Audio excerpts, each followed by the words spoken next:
My dear friends, students, you are welcome in my channel Golden Future 078।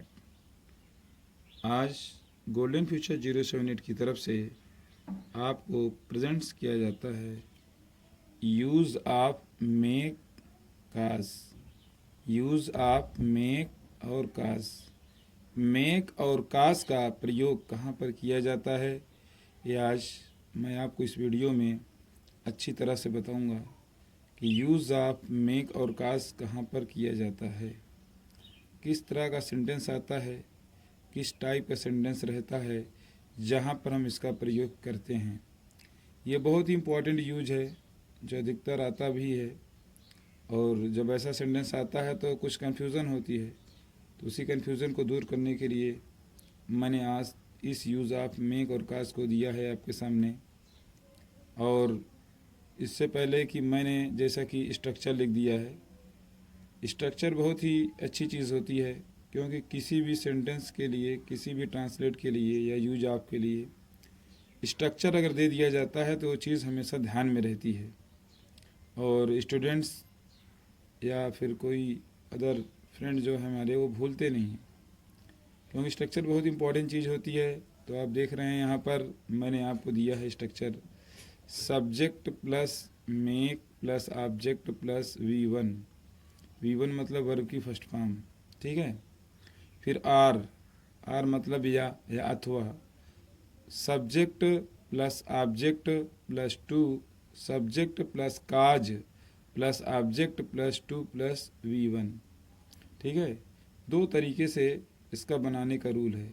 चाहे आप subject बाद make करेंगे, फिर object plus verb first form करेंगे, फिर या तो सब्जेक्ट बाद काज करेंगे और ऑब्जेक्ट। लेकिन हाँ, इसमें अंतर ये है मेक और काज में कि अगर आप मेक लगाते हैं तो आपको यहाँ पर टू नहीं लगाना है, ठीक है, यहाँ पर टू नहीं लगेगा। और लेकिन अगर आप काज लगा रहे हैं तो वहाँ पर ये जो है टू ज़रूर आएगा, इन इन्फिनिटिव ये टू ज़रूर आएगा। ये हमें ध्यान में रखना होगा। ट्रांसलेशन दोनों का सही माना जाता है, चाहे आप मेक से करें या फिर काज से करें। लेकिन अगर आप काज से कर रहे हैं तो टू लगाना, वर्ब से पहले टू लगाना ना भूलें, नहीं तो फिर आपका ट्रांसलेट या आपकी स्पीकिंग जो है वो गलत हो सकती है। लेकिन अगर मेक लगाते हैं तो वहाँ पर कोई दिक्कत नहीं आएगी। उसके बाद subject make plus object plus verb को फॉर्म कर दें। लेकिन अगर आप काज लगाते हैं तो वर्ब से पहले टू लगाना अनिवार्य है, कंपलसरी है, यानी ज़रूरी है। ओके, तो आइए फिर अब बात कर लेते हैं कि इसकी पहचान कैसे होती है या किस तरह है, ठीक है। तो आइए मैं बात करता हूँ। यहाँ पर मैंने आपको रूल दिया है कि पहचान इस प्रकार के वाक्यों में सब्जेक्ट स्वयं क्रिया को करने वाला होता है। सब्जेक्ट स्वयं क्रिया को करता है, ठीक है। सब्जेक्ट जो है स्वयं क्रिया को करने वाला होता है। इस प्रकार के वाक्यों में सब्जेक्ट स्वयं क्रिया को करने वाला होता है। फिर उसके बाद अब आइए मैं इसका एग्जाम्पल आपको देता हूँ, क्योंकि किसी भी सेंटेंस को समझने के लिए रूल तो ठीक है, रूल तो याद होना चाहिए, लेकिन अगर रूल के साथ साथ उसका एग्जाम्पल्स, जैसे कहने का मतलब ये है कि अगर थ्योरी बताई जा रही है तो प्रैक्टिकल होना ज़रूरी है, ताकि वो चीज़ प्रूव हो जाए। तो एग्जाम्पल्स कह लीजिए एक प्रकार का प्रैक्टिकल है आपका, और रूल क्या है, एक प्रकार की थ्योरी है। तो जब तक आप प्रैक्टिकल नहीं करते हैं तब तक आप अधूरे ही रहते हैं, रूल चाहे जितना आप याद कर लें, ठीक है। तो ये है आपका प्रैक्टिकल, जिसमें मैंने पहला ट्रांसलेट आपको दिया है, ये देख रहे हैं। वह मुझे हंसाता है, वह मुझे हंसाता है। वह हंसता नहीं बल्कि वह मुझे हंसाता है। सेंटेंस में फ़र्क देखिए, हंसता और हंसाता, ठीक है। तो अगर इस प्रकार का वाक्य आता है, चाहे वो प्रेजेंट में हो या फिर पास्ट में हो, तो उसी के अकॉर्डिंग उसकी हेल्पिंग वर्ब हम यूज़ करते हैं, लेकिन जिसमें कर्ता स्वयं काम का करने वाला होता है, ठीक है। तो वहाँ पर हम ये देखिए, यहाँ हंसाता है तो टेंस में तो प्रेजेंट फिट आ रहा है ये, लेकिन हम ही मेक्स, मेक में एस लगा देंगे, he makes me laugh, he makes me laugh, ठीक है। देखिए यहाँ पर मैंने सब्जेक्ट किया है, फिर उसके बाद मेक में yes according to sentence, sentence हमारा जैसा होगा, जैसे प्रेजेंट में इस लगा देंगे, पास्ट में है तो इसी मेक को मेड कर देंगे, लेकिन यहाँ पे मेक आएगा जरूर, ठीक है। मेक का चाहे फर्स्ट फॉर्म हो या सेकंड फॉर्म हो या थर्ड फॉर्म, कोई फॉर्म हो, वो जरूर आएगा यहाँ पर। तो ही मेक्स मी माने मुझे, और लाभ मीन्स हंसना है, हंसाता है, यहाँ पर इसका अर्थ हो जाएगा, इसलिए मेक लगा हुआ है तो ये हो जाएगा ही मेक्स मी लाफ, वह मुझे हंसाता है। ठीक है फ्रेंड्स, आप इसका काज से भी बना सकते हैं, इसका ये कर सकते हैं ही काजेस मी टू लाफ। अगर आप बनाना चाहेंगे तो ये इससे भी बन जाएगा he causes me to laugh, laugh से पहले टू लगाना होगा।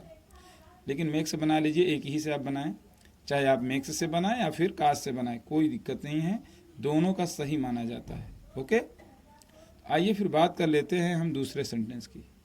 तो दूसरा सेंटेंस हमारा कौन है, जैसे कि मैंने उसे रुला दिया था, मैंने उसे रुला दिया था। तो यहाँ पर देखिए मैंने कार्ड से बना दिया, मैं बोला एक मेक से बनाऊँ तो एक काज का भी यूज दिखा दूँ, ताकि रूल दिया हूँ तो रूल का फॉलो भी होना चाहिए।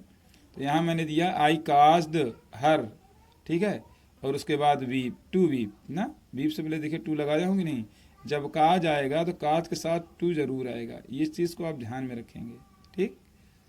तो इससे आपकी जो गलतियाँ नहीं होंगी। तो आई काज्ड हर टू वीप, मैंने उसे रुला दिया था। फिर उसके बाद आइए बात करते हैं तीसरा सेंटेंस हमारा क्या है। तीसरा सेंटेंस ये है कि उसने घोड़े को तेज दौड़ाया, घोड़ा दौड़ा नहीं बल्कि दौड़ाया ना। तो ही मेड, देखिए ये पास्ट में है, दौड़ाया पास्ट पीरियड में आ गया ना ये, तो देखिए इसी मेड को हमने मेड भी कर लिया। ये अकॉर्डिंग टू टेंस चेंज हो जाएगा, लेकिन रहेगा वही चीज़, ठीक है, चाहे उसकी प्रेजेंट फॉर्म हो या फिर पास्ट हो या फिर जैसे भी हो, मगर रहेगा वही चीज़, ठीक। तो ये पास्ट था इसलिए मेक का सेकंड फॉर्म मेड होता ही है, हमने कर दिया he made the horse run. उसके बाद तेज के लिए फास्ट रख दिया हमने, he made the horse run fast, उसने घोड़े को तेज दौड़ाया, ठीक। फिर उसके बाद चौथा ट्रांसलेट हमारा ये होगा, वह बच्चे को सुला रही है, वह बच्चे को सुला रही, फीमेल है इसलिए हमने शी लगा दिया। अभी देखिए रहा रही यानी प्रेजेंट कंटीन्यूअस में है, ठीक है। तो सी इज मेकिंग, इसी मेक में देखिए हमने आईएनजी जोड़ दिया ना, she is making the baby, baby means बच्चा, स्लीप मीन्स सुला रही है, she is making the baby sleep, वह बच्चे को सुला रही है, ठीक। फिर उसके बाद पांचवा सेंटेंस ये है कि कल मैं अपना बाल कटवाऊंगा, कटूंगा नहीं बल्कि कटवाऊंगा ना, कल मैं अपना बाल कटवाऊंगा। यहाँ देखिए फ्यूचर में था, ठीक है, गा आ गया, तो I shall make my hair cut, क्यों, ठीक है, I shall make my hair, I shall make my hair cut tomorrow, I shall make my hair cut tomorrow, मैं कल अपना बाल या कल मैं अपना बाल कटवाऊंगा। फिर उसके बाद 6 नंबर सेंटेंस देखिए, 6 नंबर सेंटेंस मैंने ये दिया है आपको कि वे लोग कुत्ते को दौड़ा रहे थे, ठीक है, दौड़ा रहे थे यानी पास्ट कंटिन्यूअस में आ गया, दे वर काजिंग से बना दिया इसको मैंने, दे वर काजिंग, काजिंग कुत्ते है ना, यहाँ पे हाथ से लिख दिया गया गलती से, काजिंग टू रन द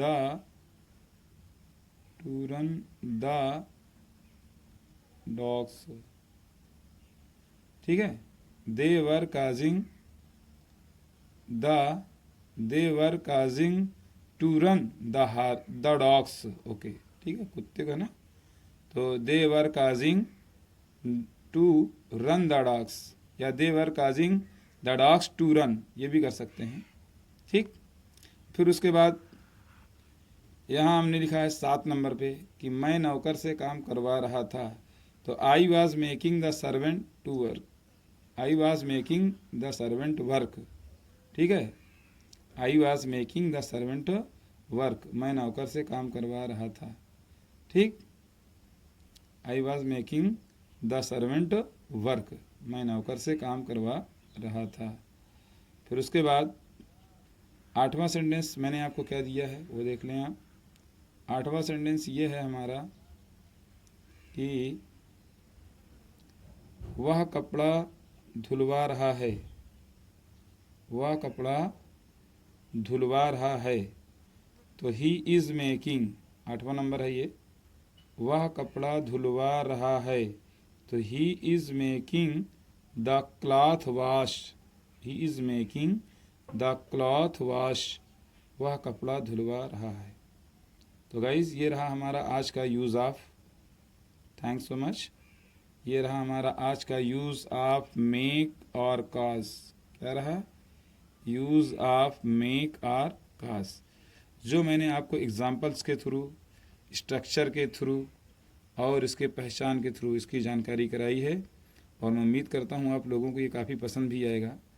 ये ऐसा ट्रांसलेट है जो बहुत कम देखने को मिलता है आप लोगों को।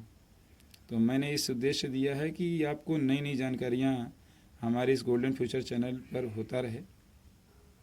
तो अगर आपको नई नई जानकारियाँ मिल रही हैं और आप इससे खुश हैं, तो आप खुश होकर, अगर अभी तक आपने सब्सक्राइब नहीं किया है तो सब्सक्राइब ज़रूर कर दें, ताकि इसी तरह ऐसी ही वीडियो आप तक पहुंचती रहेगी। और लाइक और कमेंट करना तो बिल्कुल ना भूलें, इसलिए कमेंट करने से हमें पता चलता है कि कितने लोग हमारे वीडियो को देख रहे हैं और कैसा उनका कमेंट आ रहा है। और हो सके तो अपने दोस्तों में शेयर भी ज़रूर करें। बहुत बहुत थैंक्स इसके लिए। अब आज की वीडियो यहीं तक, ओके।